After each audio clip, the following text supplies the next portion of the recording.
Hello everyone, welcome to PH classes. PH ক্লাসেসে তোমাদের সকলকে স্বাগত।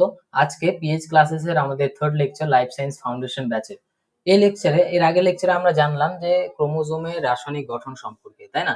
তো আজকের এই লেকচারে আমরা জানবো কোষ বিভাজন সম্পর্কে। তো এই লেকচার দুটো ভাগে আমরা করছি, পার্ট 1 পার্ট 2 ভাবে কোষ বিভাজন নিয়ে। ঠিক আছে, পার্ট 1 একটু জানবো আমরা, আর পার্ট 2 তে একটু ধীরে ধীরে আমরা ডিটেলসে জানার চেষ্টা করবো। একদম র্যাপিডলি কোষ বিভাজন একটি ভিডিওতে আমি করছি না, দুটো পার্টে করছি। দেখো, কোষ বিভাজন যদি আমাদের বলতে হয় যে কোষ বিভাজনটা কি জিনিস, তাই না?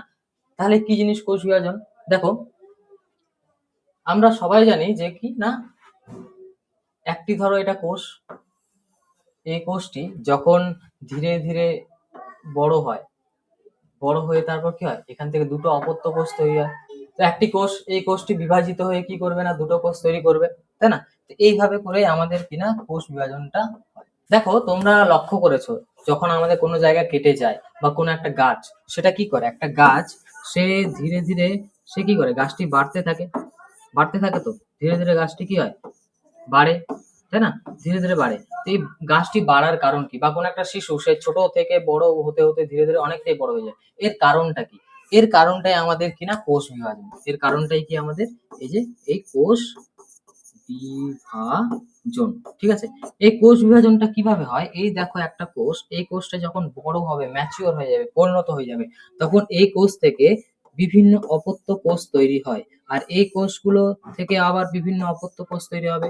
এইভাবে করতে করতে আমাদের কি হয় না, অনেকগুলো পরিমাণে কোষ তৈরি হয়। আর তার ফলে একটা হিউজ একটা গ্রোথ দেখা যায়। তার ফলে আমাদের এই যে উদ্ভিদের, যদি আমরা বলি যে এই উদ্ভিদের এদের দৈর্ঘ্য বৃদ্ধি হচ্ছে, এটাও হতে পারে। বা একটা মানুষ, সেই মানুষ ধীরে ধীরে কি হচ্ছে না, বড় হচ্ছে, এই কোষ বিভাজনের জন্য।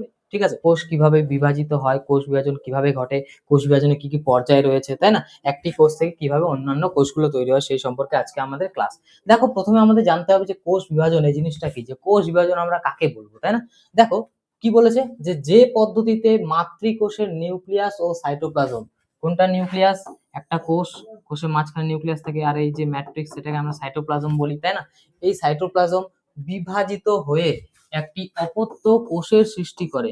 মানে একটা কোষ, এই কোষটার নিউক্লিয়াস আর সাইটোপ্লাজম, ধরো এটা যদি নিউক্লিয়াস হয়, এই নিউক্লিয়াস এবং সাইটোপ্লাজম বিভাজিত হয়ে দুটো অপত্য কোষ তৈরি করবে। এই পদ্ধতিকে আমরা বলবো না কোষ বিভাজন। ঠিক আছে, আর এই কোষ বিভাজন অনেক প্রকারের হয়। তার মধ্যে দুই প্রকারের কোষ বিভাজন রয়েছে কোষীয় অঙ্গাণুর ভিত্তিতে। আমরা যদি দেখি, ক্যারিওকাইনোসিস। ক্যারিওকাইনোসিস কাকে বলবো? নিউক্লিয়াসের বিভাজনকে আমরা ক্যারিওকাইনোসিস বলবো, এবং সাইটোপ্লাজমের বিভাজনকে আমরা বলবো কি, সাইটোকাইনেসিস। ঠিক আছে, এখানে একটু এরর আছে, এই জায়গাটা তোমরা লিখে নিবে, এটা হবে না, এখানে হবে সাইটোকাইনেসিস। সাইটোকাইনেসিস। তাহলে কোষ বিভাজন এইগুলো। ঠিক আছে, তাহলে কোষ বিভাজন কি কি? নিউক্লিয়াসের বিভাজনকে আমরা ক্যারিওকাইনেসিস বলবো, আর সাইটোপ্লাজমের বিভাজনকে আমরা সাইটোকাইনেসিস বলবো। এখানে দেখতে পাচ্ছ এই যে ক্যারিওকাইনেসিস ছবি, এই যে নিউক্লিয়াস, এই আমরা জানি সবাই যে একটা নিউক্লিয়াস থেকে কি হয়, নিউক্লিয়াসের যে ক্রোমাটিন গুলো হয়, সেখান থেকে কি হচ্ছে না, এই যে ক্রোমোজোমের তৈরি হচ্ছে, তাই না? এই ক্রোমোজোম, বা এই ক্রোমোজোমকে যদি আমরা এইভাবেও দেখাতে পারি, যে ক্রোমোজোম আমাদের কিভাবে দেখানো যায়, দেখো, যদি আমি ক্রোমোজোম দেখাই, আমাদের ক্রোমোজোম, তাই না? এই নিউক্লিয়াস থেকে, নিউক্লিয়াসের নিউক্লিয় জালিকা থেকে আমাদের ক্রোমোজোম তৈরি হচ্ছে। আর এই ক্রোমোজোম গুলোই দেখো, পরে ধীরে ধীরে করে এই ক্রোমোজোম গুলো বিন্যাস রূপে সাজাবে একে অপরের সাথে। ঠিক আছে, এইভাবে মেরু প্রান্তের দিকে চলে যাবে, এইভাবে করে তারপর এই জায়গাটা ক্লিভেজ হতে থাকবে ধীরে ধীরে, দিয়ে এখানে এই জায়গাটা ভাগ হয়ে তারপর দুটো নতুন কোষ গঠন করবে। তাহলে এখানে দেখো, এই যে এই ভাগটা হলো, এটা কার? নিউক্লিয়াসের না? এটা নিউক্লিয়াসের। তো নিউক্লিয়াস ভাগ হয়ে গেল এখানে। তো এই যে পদ্ধতি, একে আমরা বলি না ক্যারিওকাইনোসিস। আর সাইটোপ্লাজম, এই যে সাইটোপ্লাজম, এই মাঝখানের অংশ, এটা ভাগ হয়ে গেল না, ক্লিভ হয়ে গেল না, এই জায়গাটা তারপর দুটো আলাদা হয়ে গেল, এটাকে আমরা বলি কি, সাইটোকাইনেসিস। তাহলে নিউক্লিয়াস বিভাজনকে ক্যারিওকাইনেসিস বলবো, আর সাইটোপ্লাজম বিভাজনকে আমরা সাইটোকাইনেসিস বলবো। ঠিক আছে, চলো। তো এই কোষ বিভাজনে যারা সাহায্য করে সেই অঙ্গাণুগুলো আজকে আমরা নামগুলো জানবো। সেগুলো কি? প্রথমে রয়েছে দেখো নিউক্লিয়াস, সব থেকে গুরুত্বপূর্ণ, কারণ নিউক্লিয়াস থেকে কি ক্রোমোজোম তৈরি হচ্ছে, আর এই ক্রোমোজোমই তো পরে কি আমাদের অপত্যর যে বৈশিষ্ট্যগুলো নিয়ে যাচ্ছে, তাই না? এইগুলো। আর একটা কি, সেন্ট্রোজোম। ঠিক আছে, সেন্ট্রোজোম আমাদের বেম তন্তুর সাথে যুক্ত হতে সাহায্য করে। আরো রয়েছে কি কি, আমরা আগে জেনে নিই একটু। মাইটোকন্ড্রিয়া। মাইটোকন্ড্রিয়া আমরা জানি, মাইটোকন্ড্রিয়া দেখতে কেমন, এইভাবে না মাইটোকন্ড্রিয়া, তাই তো? এইভাবে করে মাইটোকন্ড্রিয়া রয়েছে আমাদের। আর এই মাইটোকন্ড্রিয়ার কাজ কি? মাইটোকন্ড্রিয়া আমাদের কি তৈরি করে? এটিপি, তাই না? আর এটিপি মানেই কি? কোষের শক্তি, তাই তো? আর এই কোষের শক্তিটাই আমাদের এটিপি। তাহলে এখান থেকে আমরা বুঝতে পারছি, দেখো একটা যে কোষ বিভাজন হয়, আমরা ধরো কোনো একটা কাজ করব, তাহলে কি আমাদের শক্তির দরকার? তো তো শক্তি আমরা কোথায় পাবো? খেয়ে। তো এই কোষগুলোকে আমরা তাদের ভাত দেবো? নিশ্চয়ই না। তাদের কি একটা এনার্জি তো দরকার, তো তারা সেই এনার্জি পায় কোথা থেকে? এটিপি থেকে। আর এটিপি তৈরি করে না এই মাইটোকন্ড্রিয়া। তাহলে মাইটোকন্ড্রিয়ার কাজ কি? মাইটোকন্ড্রিয়া কিভাবে সাহায্য করে? যে এই দেখো, কোষ বিভাজিত হওয়ার সময় যে শক্তির প্রয়োজন হয়, এই শক্তি কে দেয়? মাইটোকন্ড্রিয়া দেয়। আর এই রাইবোজোম, রাইবোজোম কি করে?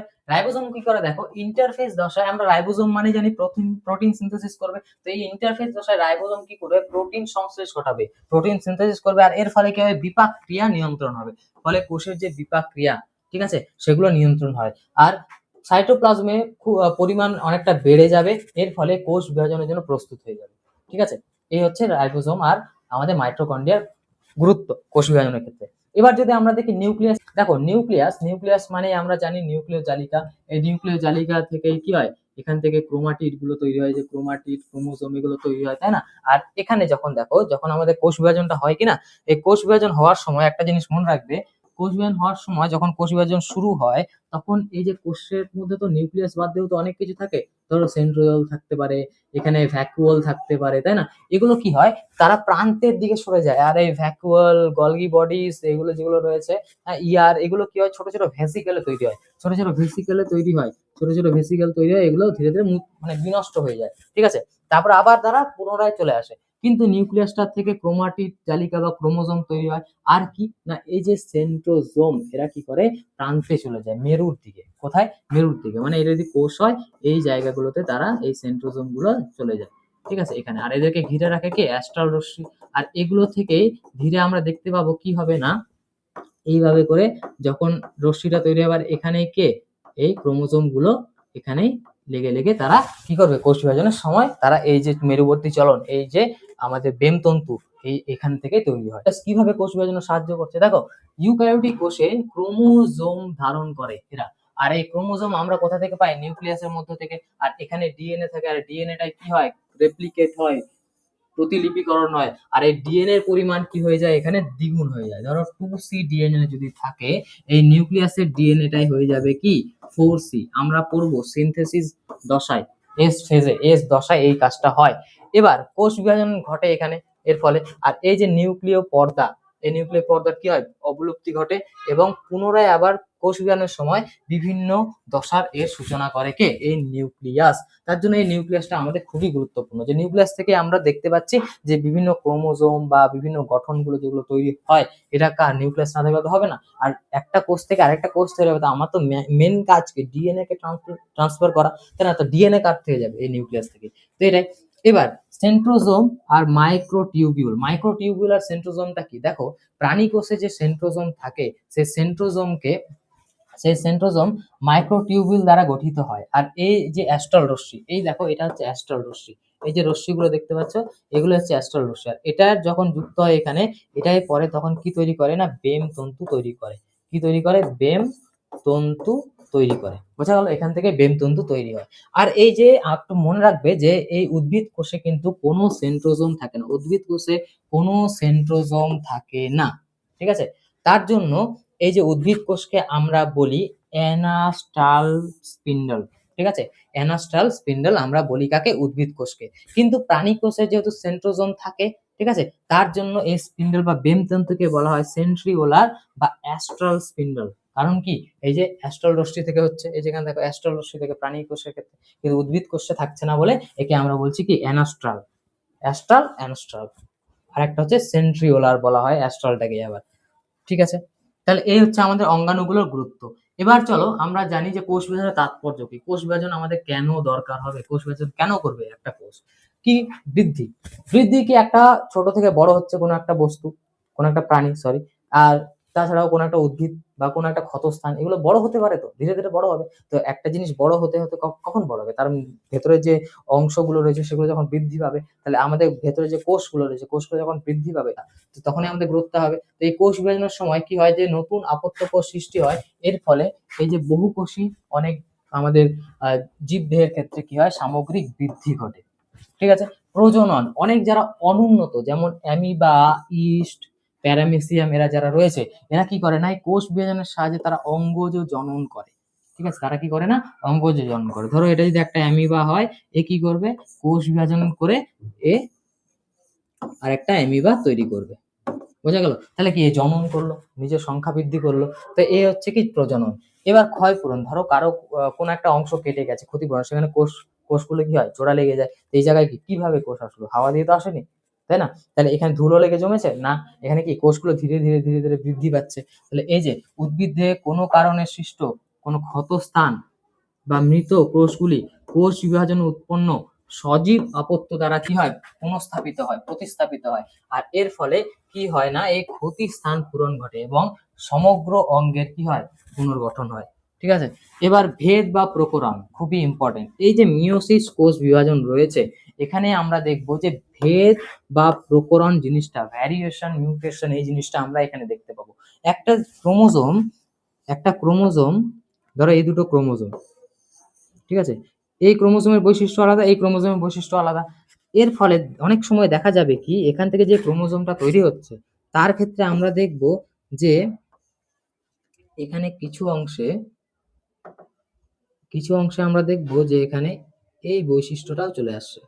তাহলে দেখো এখানে কি পুরোপুরিভাবে বিশুদ্ধ এই লাল কালারের বৈশিষ্ট্য আসছে না। তার মানে কি, এখানে একটা কি তৈরি হচ্ছে, ভেদ তৈরি হচ্ছে এখানে, বা প্রকরণ, মিউটেশন তৈরি হয়ে গেল। বোঝা গেল? তো এই হচ্ছে আমাদের কি, কোষ বিভাজনের তাৎপর্য বা গুরুত্ব। কোষ বিভাজনের তাৎপর্য হতে পারে বা কোষ বিভাজনের গুরুত্ব হতে পারে। তাহলে তোমাদের ক্ষেত্রে যদি পরীক্ষায় আসে যে কোষ বিভাজনের গুরুত্ব কি, তোমরা অবশ্যই পারবে আশা করি। এবার দেখো, আমরা কোষ বিভাজনের প্রকারভেদ পড়ি। কোষ বিভাজন কয় ভাগে ভাগ করা যায়? মূলত কোষ বিভাজনকে আমরা 3 ভাগে ভাগ করি। অ্যামাইটোসিস, যেটাকে আমরা প্রত্যক্ষ বিভাজন বলি, যেটা মানে কি, একটা কোষ সে বিভাজিত হবে, সঙ্গে সঙ্গে সাইটোপ্লাজম আর নিউক্লিয়াসকে বিভাজিত করে আরো অন্য অপত্য কোষ তৈরি করে দেবে। বোঝা গেল? এবার মাইটোসিস, একে বলা হয় সমবিভাজন। এখানে কিন্তু এক্ষেত্রে ক্রোমোজোমের যে নাম্বার, ঠিক আছে, ক্রোমোজোমের যে নাম্বার, এখানে যে ক্রোমোজোমের নাম্বার, এটা কিন্তু সেম থাকে না। এখানে ধরো যদি ক্রোমোজোম যেটা থাকবে এখানে যে সেম থাকে, এখানে যদি 4n থাকে বা 2n থাকে, এখানে যে 2n হবে, এখানে যে 2n হবে, সেটা কিন্তু না। এক্ষেত্রে কিন্তু সেটা না। এখানে ধরো 2n থাকলে এখানে nও হতে পারে, এখানে আমরা যদি দেখি এখানে nও হতে পারে, বা এখানে 2n হতে পারে। তার মানে কি, অসম বিভাজন। কিন্তু এটা কি প্রত্যক্ষ বিভাজন, মানে সরাসরি কি হচ্ছে, এই নিউক্লিয়াস সাইটোপ্লাজম ভাগ হয়ে তৈরি হচ্ছে। এবার মাইটোসিসকে সমবিভাজন বলি, কারণ কি, এখানে ক্রোমোজোম সংখ্যা আমাদের সমান হবে, যে অপত্যগুলো তৈরি হবে সেখানেও ক্রোমোজোম সংখ্যা কি হবে না, খুব সমান হয়ে যাবে। ঠিক আছে। এবার মিওসিস বিভাজন, মিওসিসকে আমরা বলে থাকি হ্রাস বিভাজন। এই হ্রাস বিভাজনটা কেন বলি, কারণ এই মিওসিস কোষ বিভাজনে যে ক্রোমোজোম সংখ্যা হয়, এই মিওসিস কোষ বিভাজনে যে ক্রোমোজোম সংখ্যা হয়, সেগুলো কি হয়, হ্রাস হয়ে যায়। 2n থেকে কি হয়, n হয়। কি হয়, n।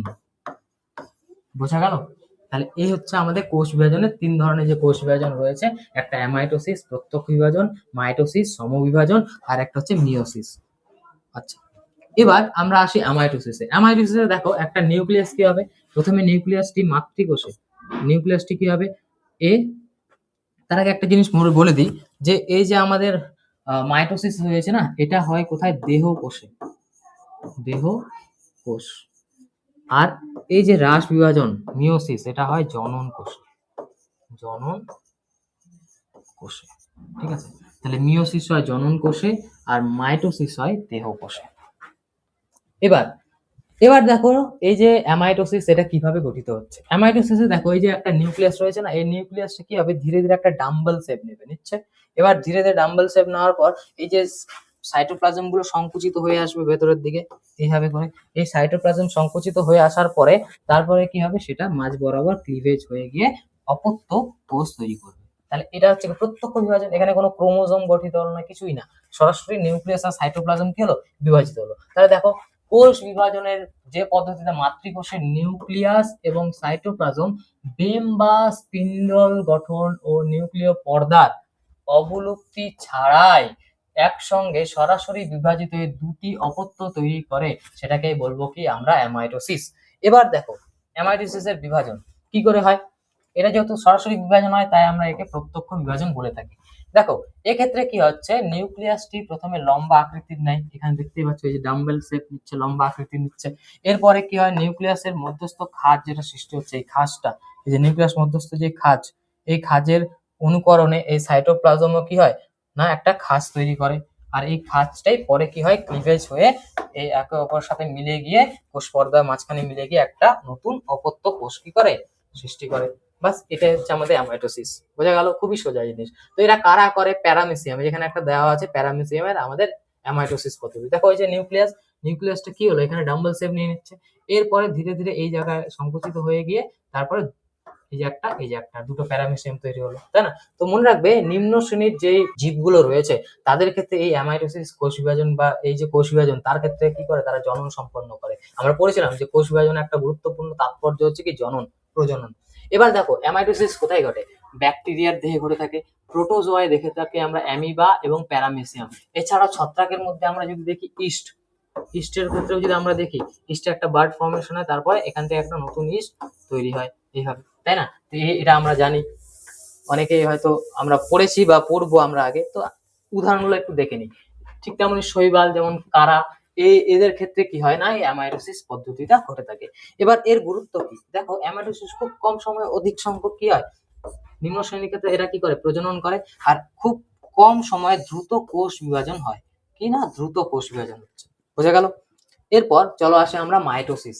মাইটোসিস মানে কি বললাম, সমবিভাজন। এখানে দেখো 2n সংখ্যক ক্রোমোজোম রয়েছে, এখানেও দেখো 2n, এখানেও 2n, ঠিক আছে, মানে কি সমবিভাজন।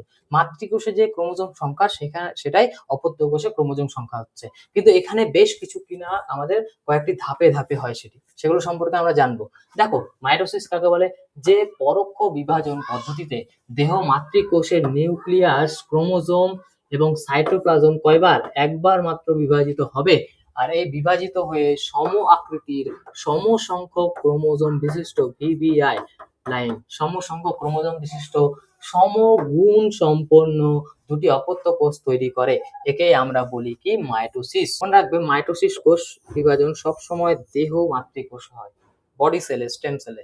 এবার উদ্ভিদদের ভাজক কলায় আমরা এটা দেখতে পাই, ঠিক আছে। জনন গ্রন্থিতে যদি দেখি, শুক্রাশয় আর ডিম্বাশয় জনন মাতৃকোষের ক্ষেত্রেও এই থেকে জনন কোষ উৎপাদনের ক্ষেত্রে সংখ্যা বৃদ্ধি ঘটে, ঠিক আছে। এবার ফুলের রেণুস্থলী দেহ মাতৃকোষ সৃষ্টির সময় মাইটোসিস এই বিভাজনটা আমরা দেখতে পাই। তাহলে এই হচ্ছে আমাদের মাইটোসিস। এবার আসছি মিওসিস। মিওসিস কোথায় হয়, দেখো মিওসিস কোষ বিভাজন আমরা আগে দেখি যে কোথায় হয়। দেখো উচ্চ শ্রেণীর যে প্রাণী দেহ রয়েছে সেখানে আমরা দেখব জনন মাতৃকোষে, আগেরটা হচ্ছিল দেহ মাতৃকোষে, কিন্তু এটা হবে কোথায় না, জনন মাতৃকোষে এই কোষ বিভাজনটা ঘটে। পরোক্ষ কোষ বিভাজন পদ্ধতিকে হ্রাস বিভাজনও বলছি, কারণ কি নিউক্লিয়াসটি পর পর কয়বার বিভাজিত হচ্ছে, দুইবার বিভাজিত হচ্ছে। আর এই দুইবার বিভাজিত হয়ে কি করছে, অর্ধেক সংখ্যক ক্রোমোজোম বিশিষ্ট কয়টি অপত্য তৈরি করছে, 4টি। এই দেখো 2n, এই 2n থেকে এখানে একটা n, এখানে একটা n, একবার হলো, একবার ডিভিশন হলো 1, ঠিক আছে। তারপরে এটা আবার ডিভিশন হলে দেখো এটাও n, এটাও n, এটাও n, এটাও n, তাহলে কটা হচ্ছে, 1 2 3 4, তাহলে 4টি কি করছে না, এরা 4টি অপত্য কোষ তৈরি করছে। কিন্তু এখানে ক্রোমোজোম সংখ্যা কি হচ্ছে, অর্ধেক হচ্ছে, তাই একে আমরা বলি কি, হ্রাস বিভাজন। বোঝা গেছে? তাই আমরা এই মিওসিসকে বলে থাকি হ্রাস বিভাজন। তাহলে দেখো মিওসিস কিভাবে হয়, মিওসিস বিভাজনে জনন মাতৃকোষের ক্রোমোজোম একবার কিন্তু নিউক্লিয়াস সহ সাইটোপ্লাজম দুইবার বিভাজিত হয়, ঠিক আছে। এবার দেখো তাহলে এটা হয়ে গেল আমাদের। আর নিম্ন শ্রেণীর উদ্ভিদদের ক্ষেত্রে যদি আমরা লক্ষ্য করি, নিম্ন শ্রেণীর উদ্ভিদদের ক্ষেত্রে যে ভ্রূণ বা রেণুতে মিওসিস কোষ বিভাজন ঘটে থাকে। তো আজকে আমাদের এই ক্লাসটি এই পর্যন্তই। আমরা আজকে জানলাম যে কোষ বিভাজন কেন হয়, কোষ বিভাজন আমরা কাকে বলি, কোষ বিভাজনের তাৎপর্যটা কি, আর কোষ বিভাজন সাধারণত কয় প্রকারের। এর পরের লেকচারে আমরা কোষ বিভাজনের যে প্রকারভেদগুলো রয়েছে সেগুলো নিয়ে আলোচনা করব। সকলে আমাদের চ্যানেলকে অবশ্যই সাবস্ক্রাইব করবে, পিএইচ ক্লাসেসকে তোমরা অবশ্যই সাবস্ক্রাইব করো। এবং যারা তোমরা ক্লাস 10 এবং ক্লাস 9 এর স্টুডেন্ট রয়েছে, তোমরা অবশ্যই আমাদের এই টেলিগ্রাম চ্যানেলকে কি করবে না, জয়েন করবে। এখানে আমাদের এই যে ক্লাসগুলো, এর পিপিটি গুলো দেওয়া হয়, ঠিক আছে। ফিডব্যাক আমাদের লাইক করে জানাও, কমেন্টে জানাও, এবং তোমাদের বন্ধুদের সাথে অবশ্যই শেয়ার করো। আর কেমন হয়েছে যদি ভালো লেগে থাকে অবশ্যই আমাদের এই চ্যানেলকে কি করবে না, সাবস্ক্রাইব করো। থ্যাংক ইউ অল, দেখা হচ্ছে নেক্সট ক্লাস।